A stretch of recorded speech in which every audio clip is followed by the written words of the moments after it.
We are back with more Pokemon Diamond as brilliant Diamond things. We are back with this game. I'm so overwhelmed. You can say it's the next day. It's not nighttime anymore. I'm actually like, if I look outside my window, I only see nothing because my window is shut. But if that weren't the case and I were to look outside my window, it'd be dark right now. In game, it's not dark, so I like this game more than real life at the moment. Let's get into this. Last time we started off getting our basics for the team in order. If you're new to this and you skipped the last episode because you figure, you know what, there's not a lot that's going to happen in the first episode of any given series, which would be mostly correct, really. Let me catch you up to speed with how we're doing things, because this is not actually a Nuzlocke. Usually when I play Pokemon games, it'll be a Nuzlocke, but I figured, you know what, I just want to re-experience a piece of my childhood here, and I want to share that with you guys. So I had the choice between, getting both the games and playing one casually and one as a Nuzlocke, or just play it casually and have fun. And I chose to do the latter. So we're just doing the non-Nuzlocke part, just having fun, but there's a few rules, because I want to keep things a little exciting as it is. I'm also still not happy that this mechanic is taken over, because this was supposed to be an authentic remake, but it's just not. It just isn't. And as far as I understand, HMs are in fact back, so I'm going to be upset. Anyway, so we have a few rules in place, which is the first encounter rule in any given area we have usually in Nuzlocks. That still does apply. Only the first encounter on any given route will be able to capture. Do I kill it? That's too bad. Does it teleport away because it's an Abra? That's too bad. Dupe's Clause is in effect, so if I've already caught one of that species or an evolutionary up or down in its evolutionary progression, that's totally fair. I get another shot. But other than that, first encounter is everything we get for any given route. The only real difference being is if a Pokemon faints, I can just heal it up again. Because I don't want to be in a situation where halfway through I just lose. Because I'm not great at winning Nuzlocks. I don't know if you've seen me do this, but I'm not great at winning Nuzlocks. And I want to play through the entire game. Is mostly what's happening here. That being said, with the amount of leveling up that we're doing, I might not have this problem at all, because we can just go into Sir Wingleton here, which is actually a female. I said that in the last episode. I was afraid there was going to be a female because I didn't pay attention to its gender whatsoever when naming it. And of course, the one thing I give a gendered name to, well, Ralph is also a gendered name, I suppose, but this one literally has Sir in the name. It's Madam Wingleton. We're going to keep calling it Sir Wingleton, just because it sounds more interesting that way. I mean, Sir Wingleton, it's more supposed to be like Sir, like the way you refer to like a knight or something like that. It's Sir Lancelot, which I always, when I talk about Sir Lancelot, I really like the name because it implies that he had a lance that he liked to use because he lanced a lot. I make that joke every single time I talk about anything to do with knights. It's a miracle that I haven't used that joke in the Shovel Knight Let's Play yet, actually. I'm going to note that down. I'm going to do a talk about that in Shovel Knight at some point. Probably when we get to something that has a lance as a weapon. Do you get tired of me talking about that? Because if you do, that's really too fucking bad for you, isn't it? Wait, are those actually the sprites from the DS games? On the monitor there where you get healed? I think they might be. That would be a nice little fan servicey touch. Anyway, so that is what we have going for the capturing. Then when we finish a gym, I have to box at least one Pokemon until we get to the next gym. So it's not like I'm yeeting a Pokemon from the series altogether, but I have to put away at least one Pokemon. I'm thinking about maybe we can have a little bit of a system where if I put away more than one Pokemon, I get like a second chance on one encounter somewhere. Like if I put away 3 Pokemon after the first gym, I have 2 tokens or something. But maybe that becomes a little too complicated, right? It could be fun, but honestly, that would also require me to like keep track of that on the overlay, and I really just kind of don't feel like doing that because I'm going to record a lot of this in a very short amount of time, which means I have to edit a lot of this in a very short amount of time. And the more information is on screen, the more I actually have to go through and edit these manually. Instead of just syncing up the audio and throwing a couple of images on screen. And that's a lot of fucking experience, holy crap. So that's got you up to speed. That took me 5 minutes to talk about. We are almost through this route though. Youngster Logan has been defeated. I must admit, I quite like. I don't like how artifacted my recording seems. I should really pay attention to that a little more. I quite like the art style. Again, I talked about this in the last episode a little bit, but when the first trailers for the game came out, I think this was literally a shot in it actually. People lost their fucking minds at the chibi, like, big hat art style. I love it. Honestly, when Pokemon went into 3D, I was kind of expecting them to go with a style like this. And they didn't. And I still don't know why throughout Generation 6, 7, and 8, and technically there's a Gen 8 I suppose, but throughout Gen 6, 7, and 8 they went with a more realistic proportion for all character models, and it just doesn't look that good.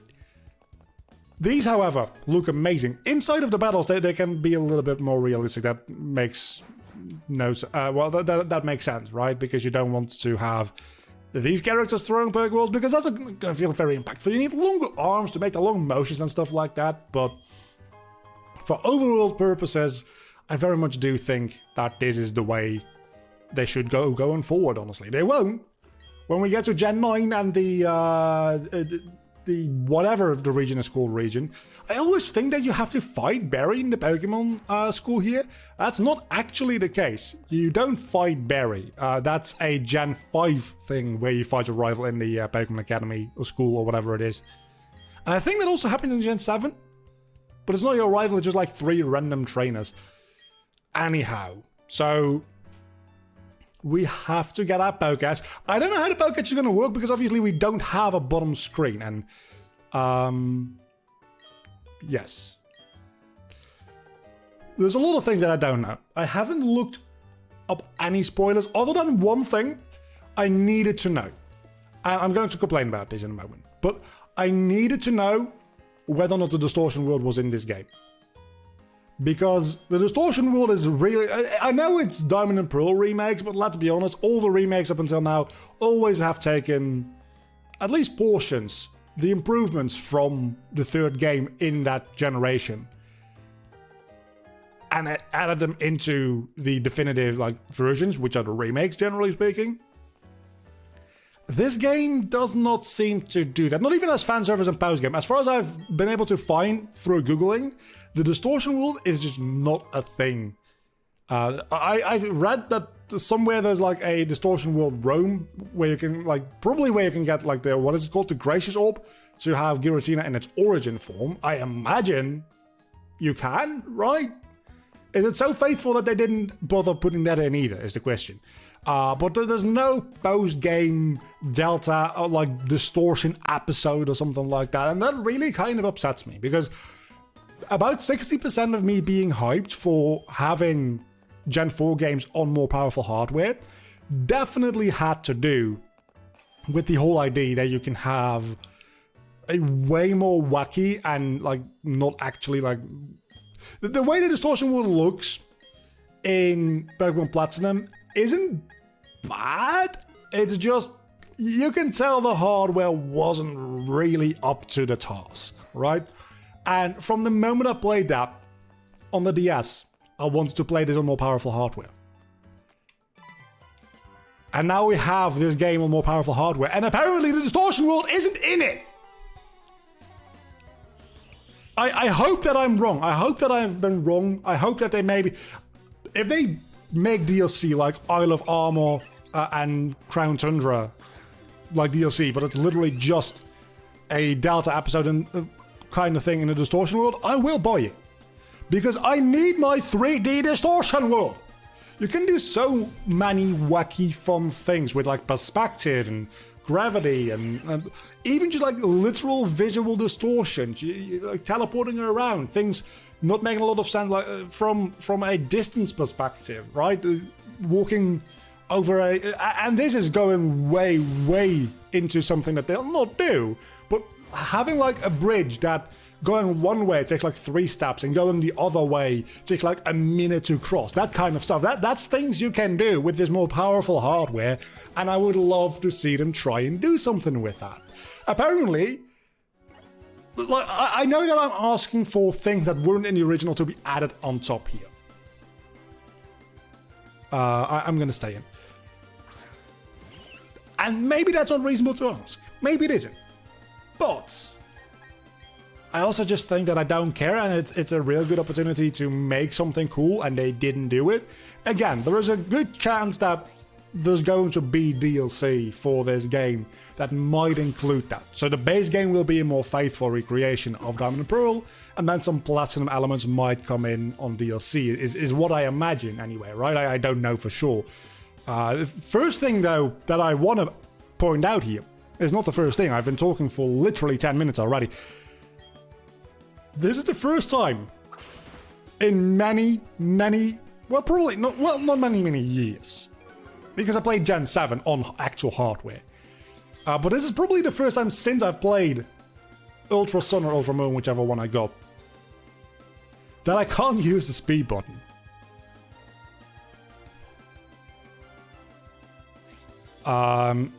Yeah, no, my HP is the one that's a bit low. Let's go into Sir Wingleton just because. So going through a very tedious you hit, I hit, you hit, I hit, you hit, I hit kind of battle like this is not a lot of fun if you don't have a speed button. And I'm not saying that developers should just introduce a speed button in the regular game, because people are going to. It's probably a good thing for me, right? Have you seen me play Pokemon before? If so, you know what I'm going to say. If not, let me explain. Every time a Pokemon dies, well, not every time, but like 82% of the time my Pokemon die, it's because I'm abusing the speed button and just not paying attention to the game, and suddenly something dies. So not having the speed button, probably very much a good thing. Then again, I'm absolutely not paying attention to the game whatsoever right now. So if Pub just suddenly gets a critical hit, I probably won't notice and Starly will in fact die. That being said, we don't have any Nuzlocke rules, so it's not that big of a deal, but I still prefer nothing dies, because, you know, experience gain is a thing, and all that kind of good stuff. And can I please land a critical hit or something? Okay, that wasn't a critical hit, but it killed him anyway. That's fine with me. I also do feel like the experience gain is a little high. Aside from the fact that everybody... Hold on.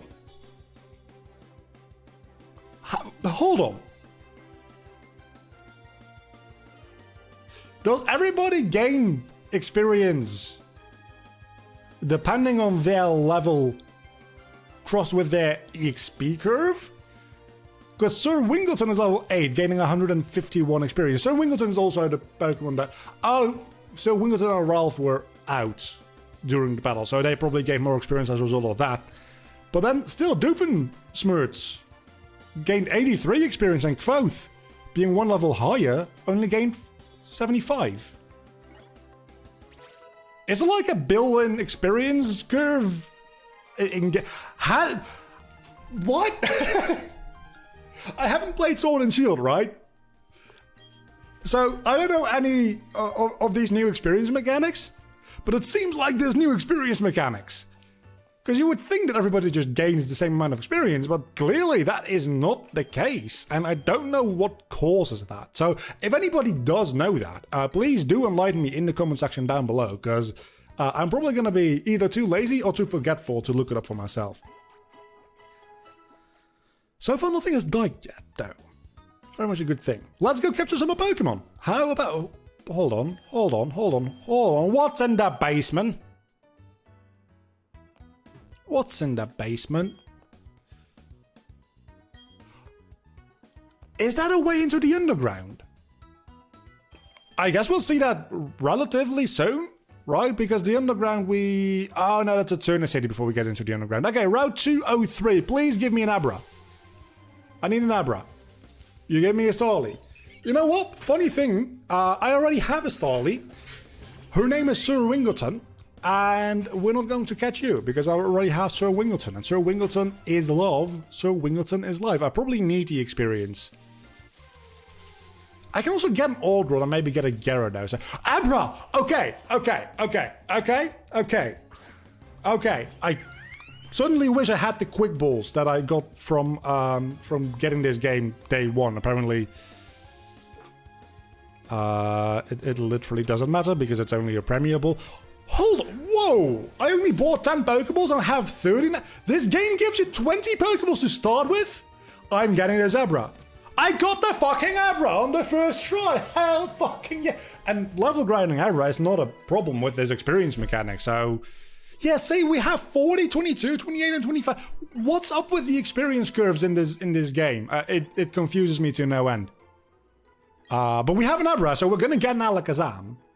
Because for once in my fucking life, I'm actually playing this on hardware, and I know people, and I have an internet connection, and I can actually trade this thing to evolve into an Alakazam, which is fantastic. And I also have a friend who has a Machop, so we're both gonna need a trade evolution sometime soon. I'm going to call you, you are a male, I'm gonna call you Justin. Why Justin? Because Justin is a very average name, and Abra is a very non-average... You know the lore about Abra, or is that Alakazam? I don't know, I think it's Abra. He was just a normal kid, and then he woke up as a Pokemon. That must be freaking terrifying. Also, kind of awesome. I don't know why I'm going back to heal. I literally only caught one Pokemon. That must be terrifying, right? Just waking up as an animal. If it's an animal with superpowers, like being able to move things with your fucking mind, I suppose it's also kind of sweet, but it's still, you wake up. Let's say flying is kind of a superpower for us humans, right? Let's say you wake up as a bird. With all your cognitive abilities still intact, right? You can still think, you can still be rational about things, you have the same emotions, you're just you, but you're in a bird's body. That must be, in certain ways, very fucking sweet. Because you can now fly.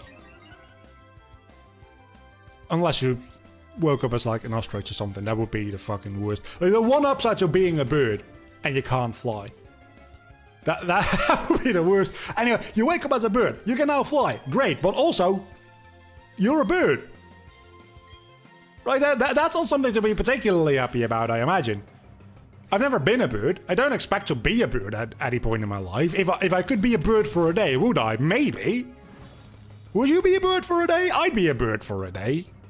It depends what kind of bird I'm where. If I were a chicken in the wild, actually no, I wouldn't be a chicken at all, because being a chicken is a really good way to die, I feel. I don't know how chickens have survived, evolutionarily speaking, this long, because they're fucking stupid. Not particularly fast. Well, they're relatively difficult to catch, but that's mostly because humans are relatively slow. Chickens are small, though. If you've ever chased a chicken, you will know those fuckers can run. So that's probably how they survived so long, just being able to run real fast and be very small. Still, I wouldn't want to be a chicken. I'd want to be like an eagle or something, right? Something cool. I'm going to do something else that I usually don't do, and that is actually fight trainer battles. I usually end up skipping a lot of trainer fights in my series because I want to just get on with things, but this is different. This is different. I want to enjoy myself. I want to have a good time. I want to have fun. I want to experience every single last thing that I can, and I want to burn this cricketer to a burnt crisp. Bye-bye cricketer! So I'm probably going to end up being very overleveled very quickly, because both the experience mechanic, the fact that I'm fighting trainers, and the fact that I'm not yeeting Pokemon the moment they faint once. Mostly that last one. But also the fact that I'm fighting trainers. The fighting trainers definitely is going to change a lot of things as well. I would have liked the Shinx as well, but, and hear me out here, I got an Abra instead. And I think getting an Abra is probably A little better than Yixing. Then again, I like Luxray. My first playthrough, I should have... that would have been fun, trying to recreate my first team. I think I can remember, I had an Infernape, for sure. I had a Luxray, I had a Floatzel. Those three were definitely on my first team in Gen 4, my first playthrough. Actually, that very Floatzel survived all the way up to my physical cartridge of Platinum and was the first Pokemon that I got into level 100. Because Platinum gives you a lot of opportunities for grinding on high levels, and getting to level 100 in Platinum was very, very easy. I'd say every game before that, getting to level 100 was kind of tricky in most cases. Pokemon Platinum was the first to give you like late game, end game opportunities to level very, very quickly. And then we have like I don't know if Gen 5 had it, I don't think so. But Gen 6 and 7 and I don't think Gen 8 has any kind of Blissey grinding. But we had Blissey and Chansey grinding opportunities in Gen 6 and 7 games. And that was amazing. I think, and then we have Gen 8, right? We have Sword and Shield, which has Dynamaxing, which gives us shit ton of experience as it is. And then also just loads you up on rare candies. So that's also a really good way to easily go to level 100. Before Pokemon Platinum, getting to level 100 was a little bit more tricky though. And most of the leveling for that Floatzel happened within Diamond and Pearl. But only like the last 10-15 levels happened in Platinum in the end game. Just because at that point it's mostly about in the end game of Pokemon Platinum you have a lot of like rematches with gym leaders which then have level 70 or so Pokemon, which give a lot of experience when you beat them for obvious reasons. So talking about leveling, what level are we actually? Because I have not been paying attention to anything at all. I'm just absolutely working through these trainers, and again, I'm having a lot of fun. This is honestly, like, I won't lie, I like Pokemon. I've always liked Pokemon, and I probably always, I'm not even going to bother with the wild Pokemon though, I probably will always, to more or lesser extent, like Pokemon. After Gen 7, and seeing Gen 8, I was like, maybe it's my time. Maybe I'm over it. Maybe I'm not into Pokemon anymore. Playing this, and that's real rich because I bought a Switch to play this game. So that was a real risk there. But playing this, like a new experience of something old like this, no, I still like Pokemon. It's just Gen 7 and Gen 8 are kind of bad. At least for me, right? I'm definitely going to buy Sword or Shield now that I do have a Switch, just to have played through it myself. But I don't expect to necessarily enjoy it a lot. I'll probably do a Let's Play of Sword or Shield when I get to it. I wanted to do that one ROM hack that's Sword and Shield GBA, but that just is a little buggy. And I wasn't about that. But now that I have a Switch, there's probably gonna be a Pokemon Sword or Shield Let's Play coming at some point in the not too distant future. Let's fight you as well, why not? I want to make it to the first gym today, so that in the next episode we can do the actual gym itself. And then we can start making a little bit more progression. Part of the reason I'm also doing a lot of fighting here, by the way, is just because I'm having fun. I'm just sitting down, I'm just having a chat with you guys. But also, I need this Ralph to evolve yesterday. Because I'm not going to go into the rock-type gym without a fighting type. That's just insanity. I don't have anything else that can deal with... Maybe if I get a matchup or something as well, I could do that. But I think I just prefer to get my Monferno. Because other than that, I guess Doofenshmirtz might be able to do something. Sir Wingleton, Sir as hell won't. Quoth won't, and Justin... I mean, when it evolves, it gets confusion, but it's still very... Like, it's a glass cannon, so it takes out probably one Pokemon, and then we have to go into Ralph, which has to be a Monferno. We can't have Ralph as a Chimchar. As cute as Chimchar is, I really like Chimchar. It's probably one of my favorite starter designs, I want to say. I like a lot of starters, and don't tell this to Totodile, but I definitely think Chimchar is a lot cuter. And just, it's a very appealing design. Let's go over starters real quick. Gen 1 starters, they're all kind of basic, but that's the idea, right? Gen 1 Pokemon generally are very basic in their design, mostly because they had like 5 pixels to make an entire sprite out of. It's I think it's 8 by 8, right? The sprites were 16 by 16. Probably 16 by 16. So that's 128 pixels they had to make designs in. So the designs themselves had to be relatively simple. And they had to be monocolor. Then Gen 2, Cyndaquil is amazing. Chikorita is also really good. Chikorita's evolutions are Bayleaf. Perfection. I really, really like Bayleaf. Honestly, again, don't tell this to Bob, but out of the Gen 2 starters, like as a whole, I think the Totodile line is kind of weak. I really do like Totodile, but Croconaw is kind of not great. Feraligatr is just honestly kind of bad, but that doesn't say a lot because all the Gen 2 final evolutions are really bad. Wait, is that a TM? Rock Smash. Okay.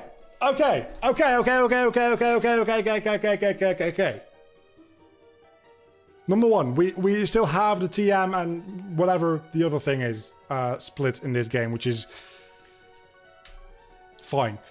They're not HMs. They are TMs. They are TMs. You can replace them. But there are also TMs break.